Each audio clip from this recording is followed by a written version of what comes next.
మాజీ మంత్రి నాగం జనార్దన్ రెడ్డి ప్రెస్ మీట్లో ఘాటు వ్యాఖ్యలు చేశారు. నీటిపారుదల శాఖ మంత్రి ఉత్తమ్ కుమార్ రెడ్డిపై ఆయన తీవ్రస్థాయిలో ఫైర్ అయ్యారు. కాంగ్రెస్ నేతల అవినీతి విచిత్రంగా మారిందని, కేఎల్ఐ విషయంలో పూటకో మాట మాట్లాడుతున్నారని విమర్శించారు. వట్టం రిజర్వాయర్ అంశంలో మంత్రి ఉత్తమ్ కుమార్ రెడ్డి మతి భ్రమించి మాట్లాడుతున్నారని ఆరోపించారు.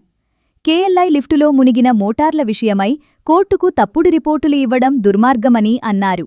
కేఎల్ఐలో మొత్తం 5 మోటార్లు ఉండగా అందులో కేవలం 3 మాత్రమే పనిచేస్తున్నాయని, ఈ విషయంలో మంత్రి ఏం చేస్తున్నారని ప్రశ్నించారు. అదేవిధంగా కేఎల్ఐలో 9 మీటర్ల డయాఫ్రామ్ పంపులను కుదించి 7 మీటర్లకు పరిమితం చేసి నిర్మించారని, ఇది ప్రజాధనానికి నష్టం కలిగించే చర్య అని నాగం జనార్దన్ రెడ్డి మండిపడ్డారు. ఈ వ్యాఖ్యలతో నాగర్ కర్నూల్ జిల్లాలో రాజకీయ వాతావరణం వేడెక్కింది. ఇప్పుడు నల్గొండ అయిన ఉత్తమ్ కుమార్ రెడ్డి పేరుకేమో ఉత్తముడు. ఆ ఉత్తముడు మళ్ళీ ఎందుకు ఈయనకి వస్తాడు చూడాడు, ఒక రివ్యూ చేయడు.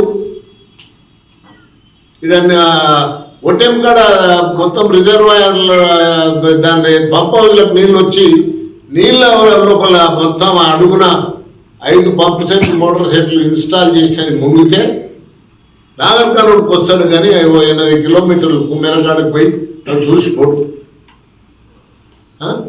తర్వాత అక్కడ నేను చెప్పినాను, ఉదయా మీరు ఇప్పుడు ఓపెన్ కట్ ఉండాలి, ఫస్ట్ లిఫ్ట్ది అట్లే ఉంచండి. మీరు ఓపెన్ కట్ దాన్ని మీరు అండర్ గ్రౌండ్ చేస్తే బ్లాస్ట్ అయితే బ్లాస్ట్ మీరు చేసినప్పుడు పొరపాటు జరిగితే ఎంబడే ఈ మోటార్లన్నీ ఎగిరిపోతాయి అనుకున్నాను. చెప్పినా నేను కోర్టులో కేసు కూడా వేసిన. కేసు వేస్తే విచిత్రం ఏంటంటే అవి బ్లాస్ట్ అయినాయి, 3 మోటార్లు దాంతో నష్టపోయినాయి, 2 పనికి రాకుండానే పోయినాయి, రిప్లేస్మెంట్గా ఉన్నాయి. కానీ కోర్టులో నేను ఉన్న కేసుకు తప్పుడు సమాచారం ఇచ్చి ఈ అధికారులు ఏమి నష్టం జరగలేదు,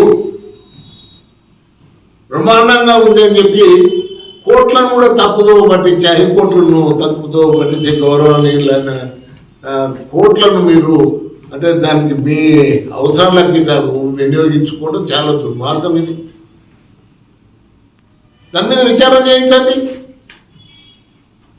ఇలా మీకు కళ్ళకు కనిపిస్తలేదా ఇక్కడ ఉండే ఎమ్మెల్యేలకు కానీ ఎమ్మెల్సీలకు కానీ ఎంపీలకు కానీ, అరే ఇక్కడ 5 మోటార్లు ఉన్నాయి, 2 పనిచేస్తున్నాయి, 3వది 4వది 5వది ఎందుకు పెట్టినట్టు, 2 అప్పుడు మొత్తం పాడైపోయాడు ఉన్నాయి, దాన్ని రిపేర్ చేయించేది కాదు, రిప్లేస్ చేయాల్సిన అవసరం ఉంది. దాన్ని పట్టించుకునే పాపాన్నే పోవడం లేదు మీరు. ఇది మంచిది కదా.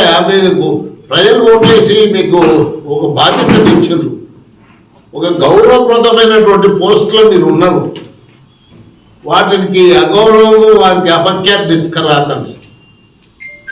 అదే చేస్తున్నారు మీరు. 5 మోటార్లు నడవాలండి. నేను ఇవాళ ఇవన్నీ మాట్లాడుతున్న ఈ ఉత్తమ్ కుమార్ అంటే సూటిగా అడుగుతా ఉన్నా, రాని వచ్చి ఆడ కలవకుర్తి లిఫ్ట్ ఇరిగేషన్ కాడికి రా, ఎన్ని మోటార్లు పనిచేస్తున్నాయి, ఎందుకు మిగిలిన 3 మోటార్లు మనం వాడుకోలేకపోతున్నాం, కాలువల సామర్థ్యాన్ని ఎందుకు కుదించిండ్రు. ఆనాడున్న ఇదే కృష్ణారావు నేను పంపిస్తా 9 మీటర్ల డయా ఉంటే దాన్ని 7 మీటర్ల డయా చేసిండు గుడిపల్లి గట్టు కాడికి చేసి నేను నీళ్ళు తోలుస్తా. ఏమి అంటే కక్కుర్తికి పడి ఆ రోజు కలవకుర్తి అంటే కక్కుర్తి అంటే అన్ని పేపర్ల మొత్తం హెడ్లైన్స్ వచ్చినాయి. మీ కక్కుర్తితోటి అలా ప్రజలు నష్టపోతున్నారు. ఇలా అందుకోసం 5 మోటార్లను నడిపియాల్సిన బాధ్యత ఇవాళ ఉన్న కాంగ్రెస్ ప్రభుత్వందే.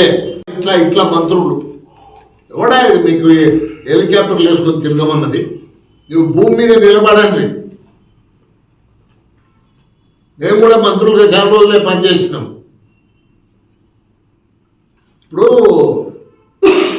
ఇది తప్పు. ఇది మీరు ఇప్పుడు ఏదైతే మీరు ఈ ఉండి నీరు అంటే అవకాశం ఉండి అవకాశాన్ని వినియోగించుకోకపోవడం ఇది మీ అంటే అసమర్థతకు నిదర్శనం. అని అడుక్కున్నా నేను కొంతమంది మాజీ ఎమ్మెల్యేలను. ఈ ఎమ్మెల్యేలు కూడా దండం పెట్టి అడుక్కుంటున్నా, కొద్దిగా మీరు మీ సొంత పనులు దూరం పెట్టండి, ప్రజల కోసం పనిచేయండి, ప్రజల కోసం చేయండి. ఇవాళ ఈయన గండి కొడతాడంటే ఏదో నువ్వు గండి కొట్టి ఆడికి తీసుకుపోతాడంట. అంటే వాళ్ళకి 14 లక్షల ఎకరాలకు నీళ్ళు వస్తుంటే ఈడ 36 లక్షలకు 6-7 లక్షలకు కూడా పారకుండా ఉంటే దేనికి ప్రయారిటీ ఇవ్వాలి? ఇంకొకటి కూడా చెప్తున్నా నేను, ఇవాళ మీకు ముఖ్యమంత్రికి చెప్తున్నా, ఈ జిల్లా వడవును ఇప్పుడు నీకు బాధ్యత ఉంది. ఈ ఈ దీనికి డిస్ట్రిబ్యూషన్ నెట్వర్క్ కావాలి, ప్రధాన కాలువలు కావాలి, పిల్ల కాలువలు అంటే డిస్ట్రిబ్యూటరీస్ కావాలి, పంట కాలువలు కావాలి. దానికి ఇంతవరకు అతి గతి లేదు. 2 ఏళ్ళు మీరు మన 7వ తారీఖు నాడు జరుపుకున్నారు ప్రజాపాలన వారోత్సవాలను. ఎక్కడిది ప్రజల పాలన? ఇది కరెక్ట్ కాదు. ఇలా నేను ఒకటే అడుగుతున్నాను, ఇలా ప్రధాన ప్రతిపక్షమైనటువంటి బీఆర్ఎస్ కూడా నేను విజ్ఞప్తి చేస్తున్నాను.